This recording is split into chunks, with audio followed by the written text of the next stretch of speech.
All right, Shalom.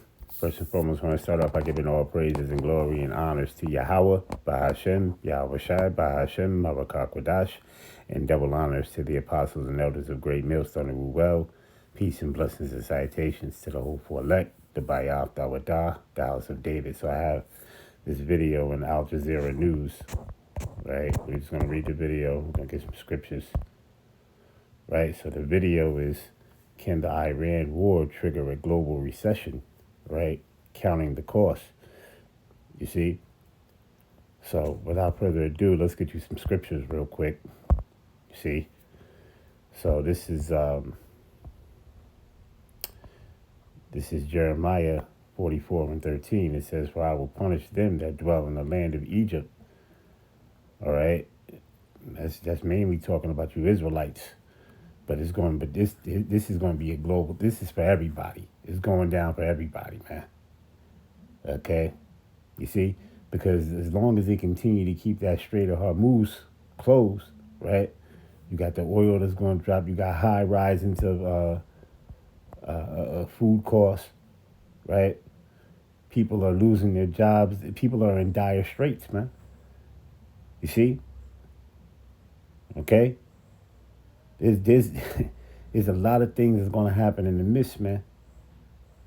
Okay, but let's continue to read. It says, latter verse, it says, as I have punished Jerusalem, right, by the sword, by the famine, and by the pestilences, right? And there's a lot of pestilences that's getting ready, even more pestilences that's getting ready to come here, man.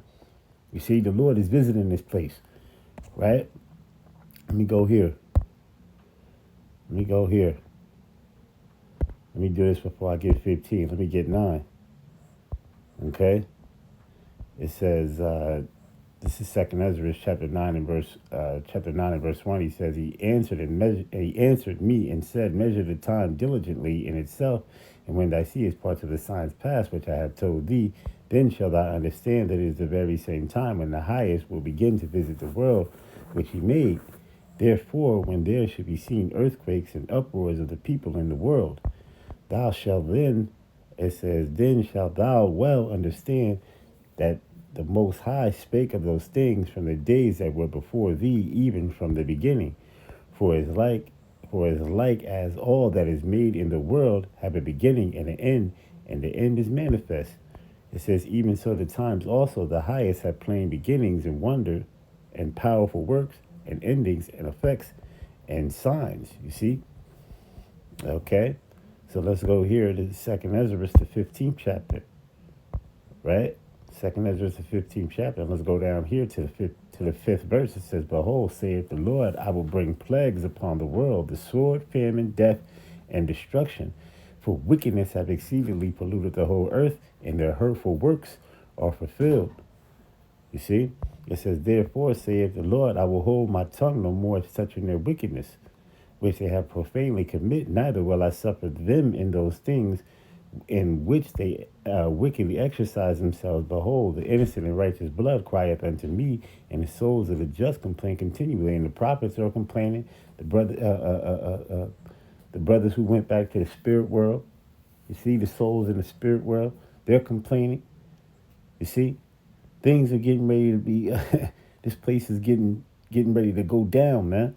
Now we know Jacob's trouble must come, Jeremiah 30:7, Daniel 12:1. You see? But the Most High is visiting this place, man. He getting ready to take this place out. Just like he did ancient Egypt. This is modern day Egypt, modern day Assyria, Babylon the Great. You see? Sodom and Gomorrah.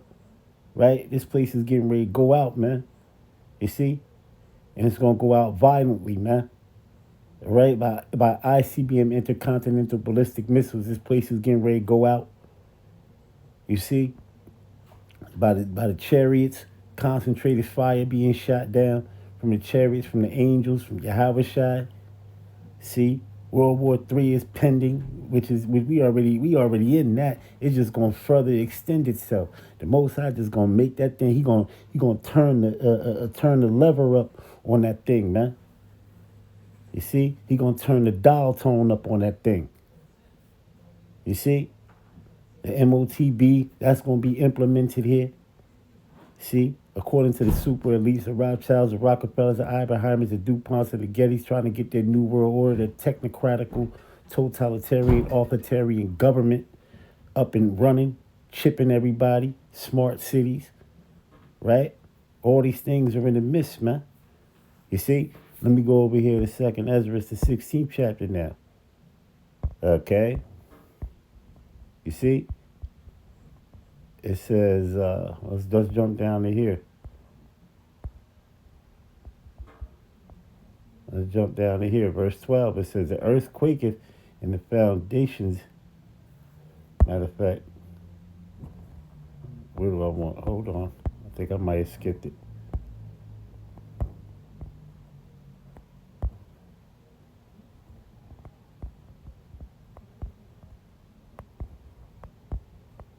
No, I think I might have passed it. Hold on.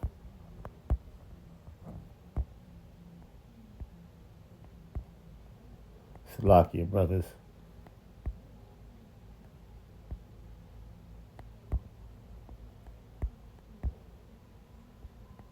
Yeah, right down here, Salakia, the 18th verse. It says, the beginning of sorrow and great mourning is the beginning of famine and great death, the beginning of wars, right? And as we know, we seeing it, man. You see? Revelation of 11 and 14. You see? Okay? It says, the beginning of wars, and the powers shall stand in fear, the beginning of evils, and what shall I do when these evils shall come? Behold, famine and plague, tribulation and anguish are sent as scourges for amendment. Okay? It says, but for all these things they shall not turn from their wickedness, nor be always mindful of their scourges. Behold, visticles, which is food, shall be so good cheap upon the earth, right, that they shall think themselves to be in a good case. And even then shall evils grow upon earth, sword, famine, and great confusion. You see, for many of them that dwell upon the earth shall perish of famine, and the other that escape the hunger shall the sword destroy. You see, it says, and the dead shall be cast out as dung, and there shall be no man to comfort them, for the earth shall be wasted, and the city shall be cast down. Okay? All right, so hey, listen, man, the Lord is powerful, man. And he's terrible. You see? But he's getting ready to deliver his elect, Lord willing, the hopeful elect, Lord willing, I'll be a part of that elect, man. Let all these plagues just keep coming to this place, man. Let the Lord destroy this place, man. Hey, call Allah Yahweh Ba'Hashem Yahushai. Barakatah Yahweh Ba'Hashem Yahushai. Barakatah Yahweh Ba'Hashem Yahushai. Let's play this video.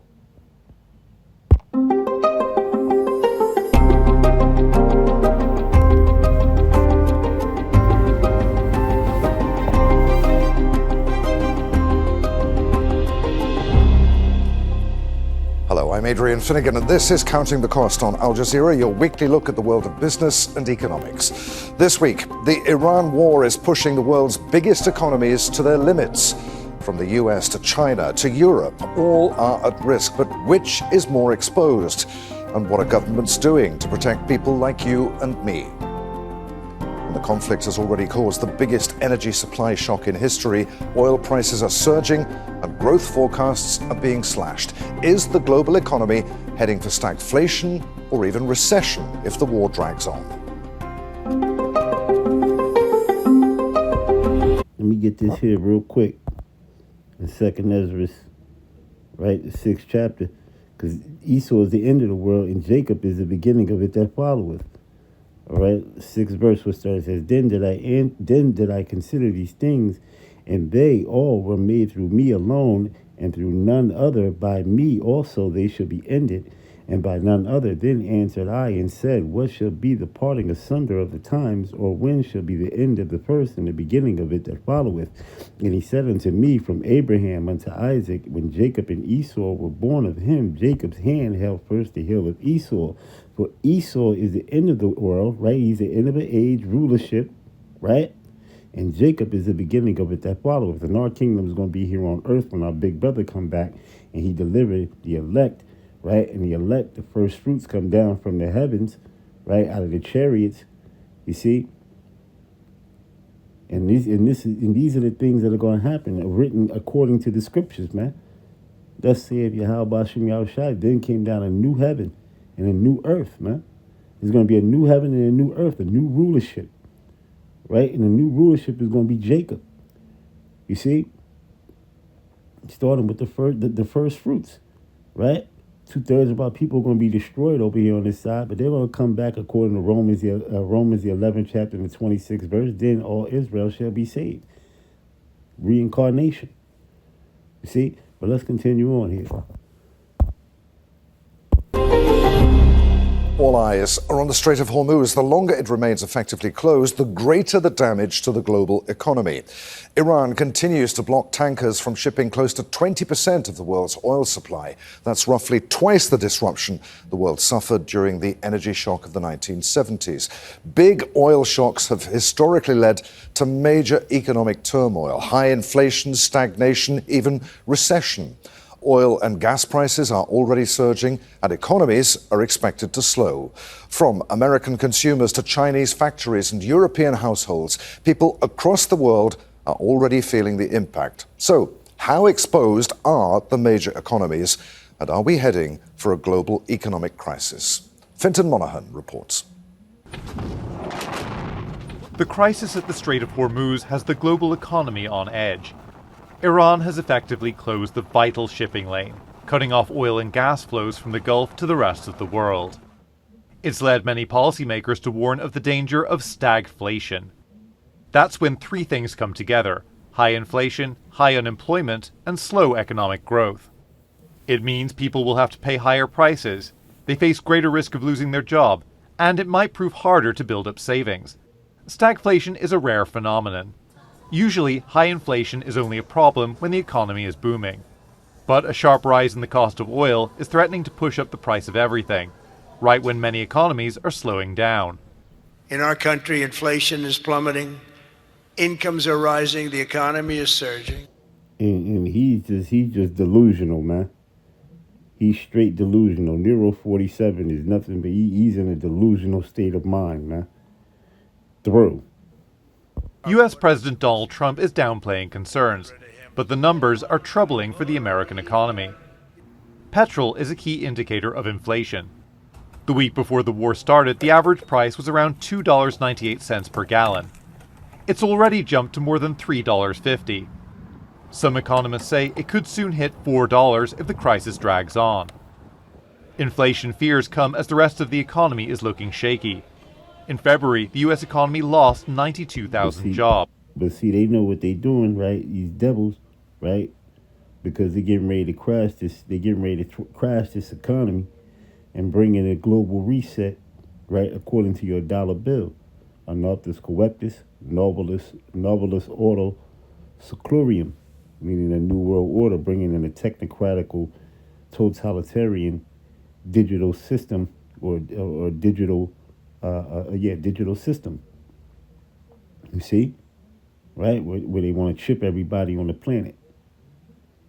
You see, universal basic income, AI controlling everything, Palantir, Gideon, robots, humanoid robots taking over jobs.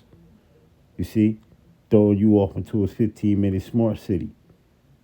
Surveillance, monitoring, analysis, reporting, and tracking. You see? Right? Things of that nature, man. The stock market has dipped since the crisis began, a sign investors are nervous. And bond yields are up, an indication that the cost of borrowing money may be on the rise, along with mortgage rates. Europe may also be vulnerable.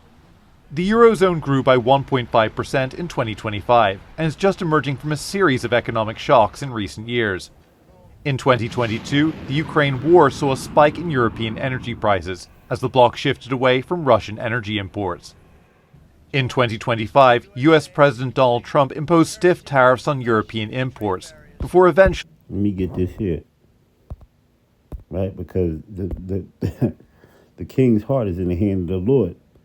You see, Yahweh Bashem Yahushua is behind all of it, man. He's behind all of this, right? So Proverbs 21, 21 and 1, it says, the king's heart is in the hand of Yahweh, as the rivers of water, he turneth it whithersoever he will. Actually reaching a trade deal. And now, in 2026, the Iran war is once again imposing economic uncertainty. And with high borrowing costs and government debt at historic highs, there's less European nations can do to protect consumers. China was also facing challenges before the war broke out. Its growth target for 2026 was between 4.5 and 5%, the lowest in decades. Efforts to stoke domestic demand have been mixed, and it too has faced pressure from aggressive US trade policies. But in some ways, China is less vulnerable than other major economies. While others have had to deal with inflation, China has struggled with deflation. China has also built up the world's largest oil reserves, which may help cushion the impact of the Iran war for a while at least. If the major global economies are headed towards stagflation, there's limits to what central banks can do. Raising interest rates could get inflation under control, but lower economic growth. Lowering rates could boost the economy, but it might make inflation worse. Members of the International Energy Agency, including the US and many European economies, agreed to release 400 million barrels of oil from their emergency reserves, a move which may help stabilize oil prices, but only in the short term. If the Iran war drags on, so too will the disruption at the Strait of Hormuz. And the pressure on the global economy continues to grow. Vincent Monaghan, Al Jazeera, for Counting the Cost. Well, Asian economies import much of their oil through the Strait of Hormuz, but some are more exposed to the crisis than others. Japan and South Korea have large amounts of oil stockpiled, enough to last more than 200 days. But nations in Southeast Asia have much smaller reserves. They're taking steps to make it last and to stabilize their economies. The Philippines holds reserves for around 60 days. It's moved to a 4-day work week in a bid to conserve energy supplies. Myanmar has put limits on motorists, only allowing people to drive on alternating days. Indonesia, the region's largest economy, is an oil producer, but still imports more than 1/3 of its crude. Oil companies there have started to declare force majeure, indicating they may not be able to fulfill their contracts. And Thailand has banned most oil exports and put price controls over the cost of fuel. The government is also encouraging people to work from home and to limit their travel. Let's bring in our panel of experts. Greg Swenson is founding partner of Brigg McAdam, which is a London-based merchant banking firm. He's also chairman of Republicans Overseas UK. He's joining us today from Chicago. In Beijing, John Gong is a professor at the University.